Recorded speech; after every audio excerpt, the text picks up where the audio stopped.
at this year. There you go, he's gone. I am still on Heir of Fire. The last book in the series, and it shocked, jaw hit the floor. Hello everyone, welcome back or welcome to my channel. I am joined by Odie today. Hopefully we'll see how long he lasts. He usually doesn't like sitting in my lap for very long. Today's video I'm going to be sharing with you guys, kind of going over what I did last year, which was sharing the series that I was in the middle of. However, I'm going to do a different take on it this year. There you go, he's gone. Last year I did a video outlining all the series that I'm in the middle of / wanting to start and finish in 2024, and so I thought it'd be fun to revise that video but also go ahead and share with you guys any other series that I want to start or have started since that previous video, and some that I possibly might not be continuing. So without further ado, I'm going to get started with the series that I'm not continuing, because most of them are series that I started last year and you would have seen in the previous video. First one is the Play With Me series. This series has the most stunning covers I've ever seen in my entire life. However, they are literally Wattpad. The writing is awful. Liv, one of my good friends who's also a reader, read the first book in the series and said it just feels like I'm reading a Wattpad book, but not in a good Wattpad way, a really bad way. And I picked it up just to see if I felt the same way. Upon reading 2 or 3 sentences, it was just not for me at all. So I just DNF'd that whole series. I didn't want to read it. I have repurposed it and now my sister has the series to read because I know she wants to read it. So it worked out. But it's so beneficial to have another reader in the family because it's such a good gift, because they're in such good condition and I didn't want to let go of them because they were so nice, but at least I know they're going to someone who will look after them. Moving on, the next series I have DNF'd was the Folk of the Air series. In 2023 I read The Cruel Prince, which is the first book in the trilogy, and then I was intending on reading the second and third book in January.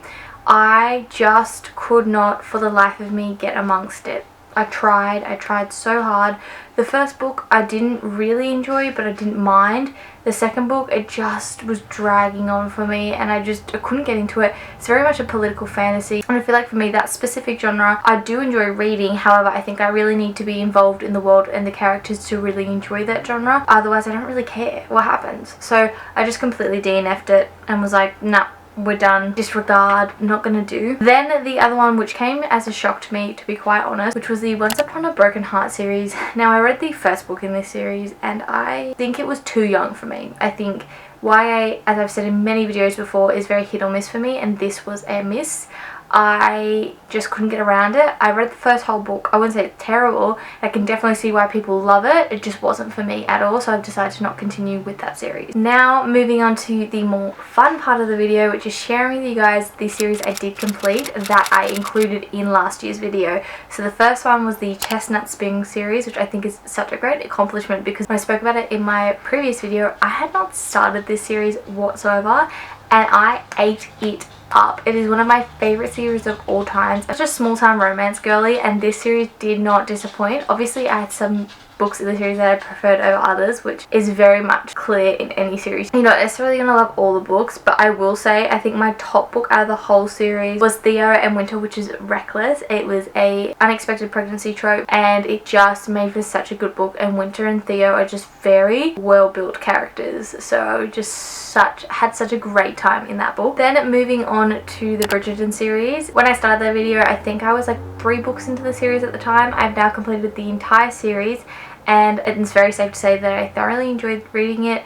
I wouldn't say it's a 5-star series. I'd say it's probably like an average 3.5, but it was still enjoyable and I was so impressed considering there's 8 siblings, so 8 books. Each book didn't feel repetitive or a similar storyline. Each book had its kind of own trope and storyline, and each character got their own moment, which I really enjoyed. So overall it was a great palette cleanser kind of series. So I read that in between fantasy and other romance, etc.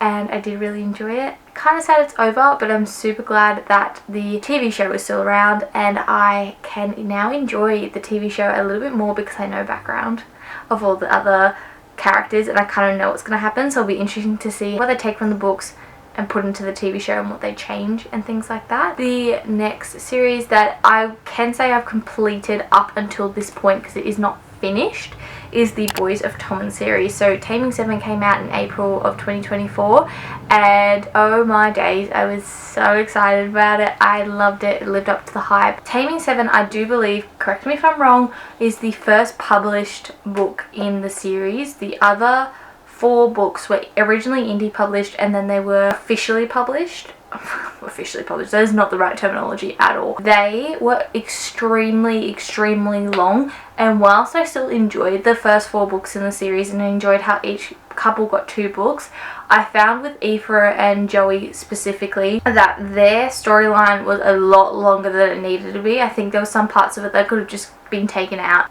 They were just kind of ramble damble. They were kind of just there, and I didn't necessarily think they were irrelevant to the storyline.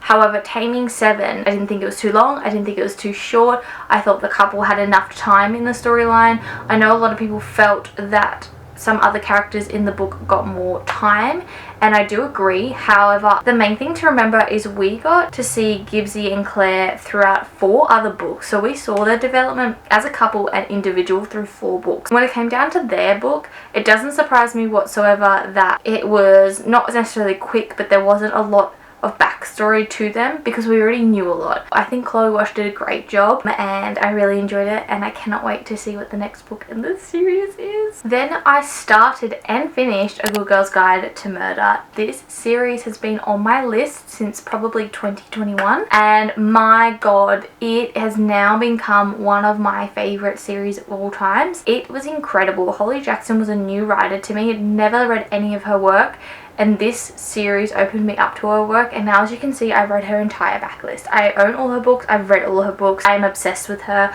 I love her writing style, I love it so much, and I think what I loved the most about A Good Girl's Guide to Murder, if you don't know anything about the series, the main character's name is Pippa. She is a student in her final year of high school, and she chooses to look at a mystery that has been haunting the town of a girl who originally went to her school, a very popular girl. And I think what was so interesting and different was it was a character who you wouldn't necessarily think to be the one to get involved in crime or involved in things that they shouldn't. It was refreshing. It was cool to see it from a high schooler's perspective. And then the next 2 books that follow, after reading the first one, I was like, I don't know where she's going to go from here with Pippa. But the next 2 books that progressed were so good, so incredibly well done. Also, the audiobooks, if you're an audiobook listener, the second book has some podcast formatting in it, and the way it's read in the audiobook format is so good. It was so immersive. I loved reading the audiobook version, sometimes more than actually reading myself, because it felt like you were kind of actually watching a film. Like, it was so good. And I would highly recommend that series overall. That was a 5-star series for me, hands down, easy. The other series that I finished was a duology, and I honestly was so surprised, but so proud of myself for going out of my comfort zone. I read the Shepherd King series. This is a gothic fantasy series. I have never read a gothic fantasy book in my entire life. So getting introduced to the genre and a new author, incredible. I loved the series so much. It was well done. It was different. I loved the second one more than the first one, but I feel like that's such a prevalent thing in majority of fantasy worlds. You will like the other books more than the first book, because the first one is basically setting up the world, understanding what's going on, why things are happening, who the main character is, etc. So it makes sense that I like the second one more, but it was different and it was cool. The magic came in the form of trading cards. You learn about the main character and her place in the book and why she's there and what she's doing, and yeah, it was so good overall. I would highly recommend it, particularly if you haven't read a gothic fantasy.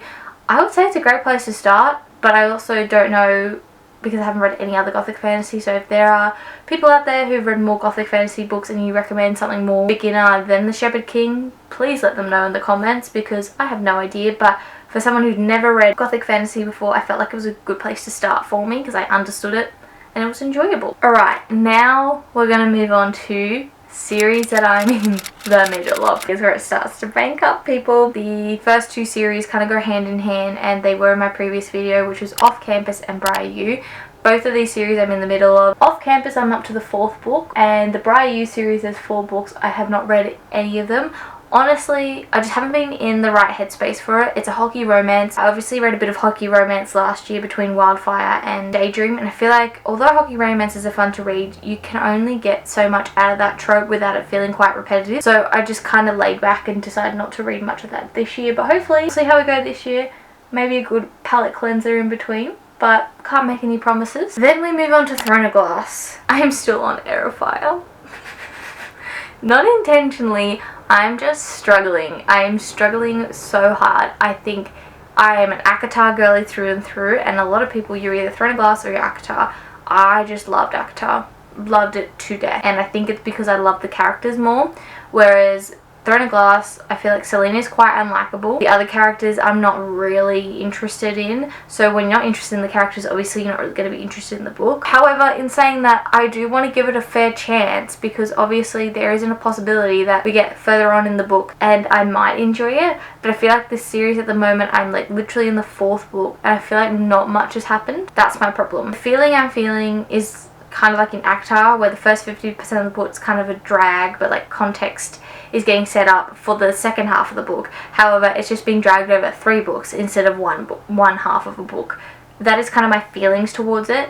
I don't know how I'm going to go with it. I don't know whether I want to continue or just leave it. Going along with that, Crescent City is another series I want to read. I do love Sarah J Maas's writing. I just don't know if Throne of Glass is for me. I would love to try Crescent City. However, I'm a bit iffy on whether or not I should try and read Throne of Glass before I read Crescent City, because obviously Throne of Glass came first, then ACOTAR, then Crescent City. I don't know where we're going with that, but the idea is I'd love to finish Throne of Glass and Crescent City this year. Again, big things to say and big things to promise. The next one I'm in the middle of is 50 Shades of Grey, so that was spoken about in the previous video as well. I have read the first one, not the other two. Nothing's changed there. We then have the Vampire Academy series, which is again a YA series, I would say, and I've read the first 3 books and I'm on the 4th out of the 6 books. It is not a bad series. It is definitely YA, but I'm still enjoying it, so I think it's different and that's why I like it. So I'm just going to continue with it and see where we go. Then I'm also in the middle of the Billionaire series. I've read the first 2 in the series, The Final Offer and Terms and Conditions. I just still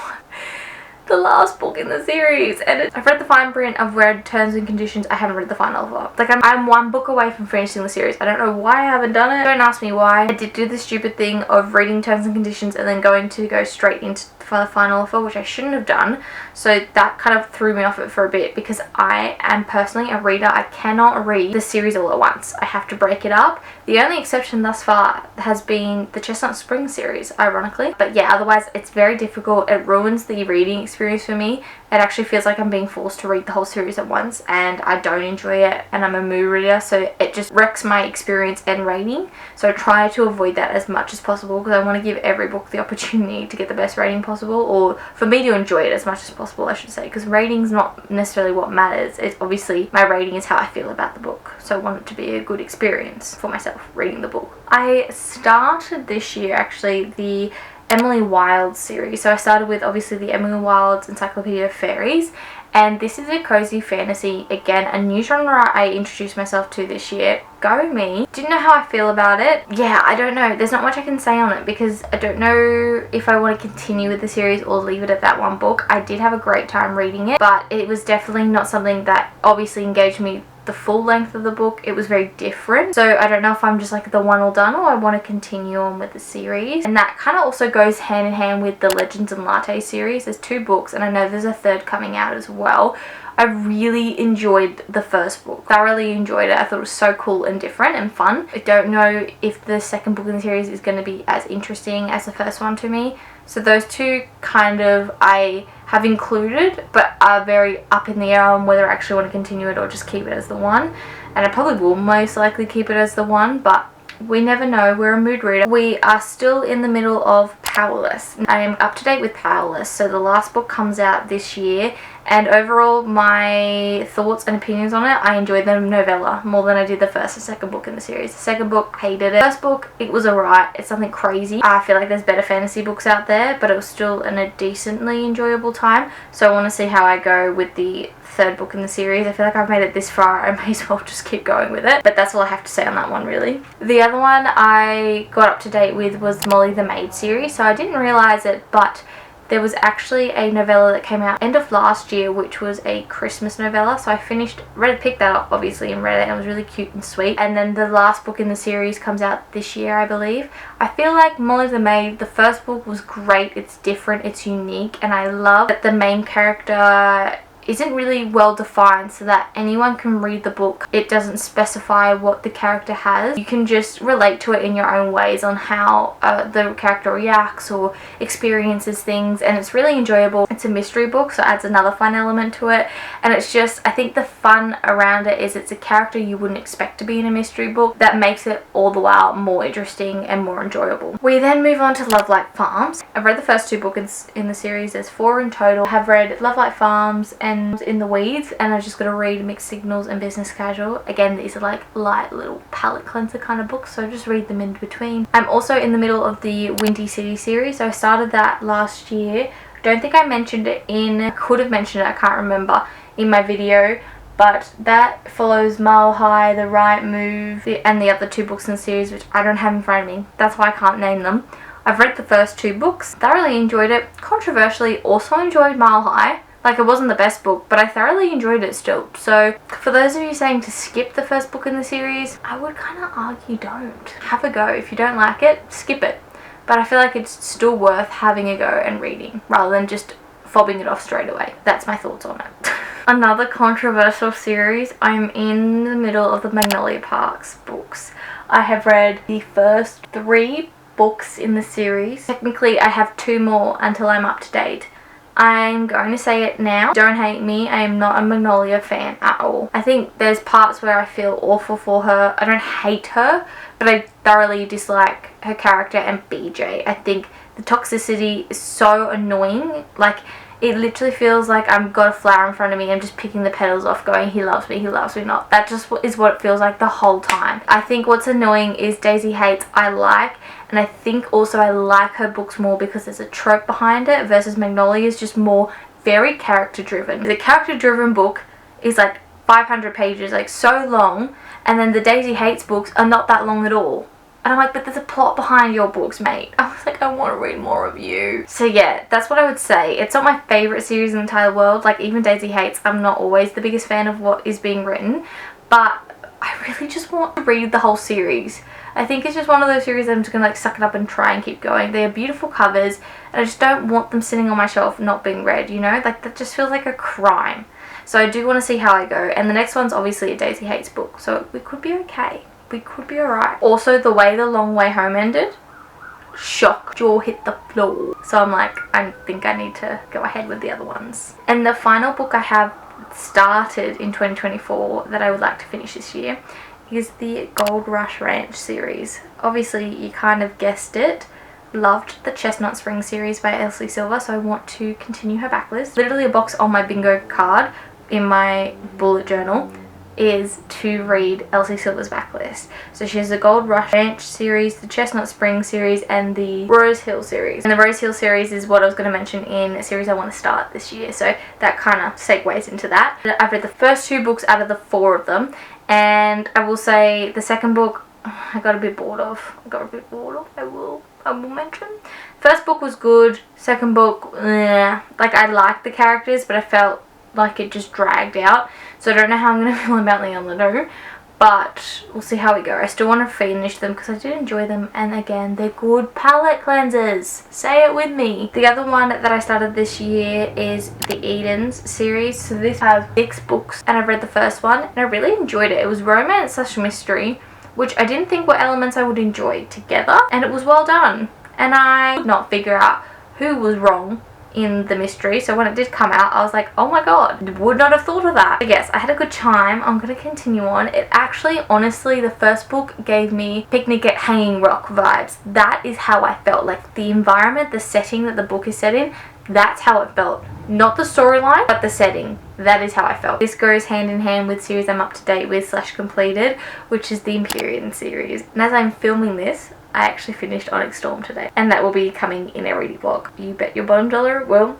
However, there is no spoilers, and it's not like a standalone video. It's like part of a bigger video. So the video might not be out for a couple weeks because I still need to read a few more books for it. I forgot to add in a series that I'm literally sitting right next to, which is the Rebel Blue Ranch series. There is 3 books currently and there's a 4th book coming out this year. Don't know how I missed that for the life of me. That is the other book series that I'm in the middle of, technically up to date with at the moment, but I'm waiting for the next installment, and it's the final installment. My final category is series I want to start this year, and I'm really trying my best not to start the ones I'm mentioning until others have finished. And it's kind of like a reward, you know, you finish one, you can start another. In saying that, the first one I want to do is the Natural series by Jennifer Lynn Barnes. I read the Inheritance Games trilogy, probably like 2 years ago. Whenever the last book came out was when I finished the series, so yeah, 2 years ago. And I really enjoyed it. Again, it was probably one of my first YA series that I read as an older reader, and I still enjoyed it. It was different, the plot line was unique. So I've heard really great things about the Natural series, and it kind of apparently gives like FBI, Criminal Minds, and I love Criminal Minds. So as soon as everyone said that, I went, right, this series is for me. I have the first 2 because I started slowly releasing them in QVD, but that's something I do want to start this year. I feel like it'd be a fun genre to read because I don't read a lot of mystery, so it's fun when I have that option available to me. The next one I want to start, which is going to be a challenge and very intimidating, is the Final Empire, which is the Mistborn series. I've never read a Brandon Sanderson book. I scored the trilogy at a book fair, and I was like, right, this is my sign to read it. I definitely think I will enjoy it. I just need to make sure I'm in a headspace to read a political fantasy. That's my only thing, and at the moment I am not. We'll see how that one goes. That is the final book series that I need to talk about today. I hope you'll enjoy this video. I know it was a bit of a chattier video, but I thought it was a good way to get insight and overview into what I've started, I'm in the middle of, and have completed. And now going forward, when you watch other videos by me, you kind of know where I'm at in the reading world and where I'm at and what I'm doing. So yes, I hope you'll enjoy this video. If you did, please give a big thumbs up because it lets me know you did enjoy this type of content. So thank you all for taking the time to watch this video today. I hope you're all having a lovely day, night or afternoon, wherever you are in the world, and I'll see you all in my next video very shortly. Bye guys.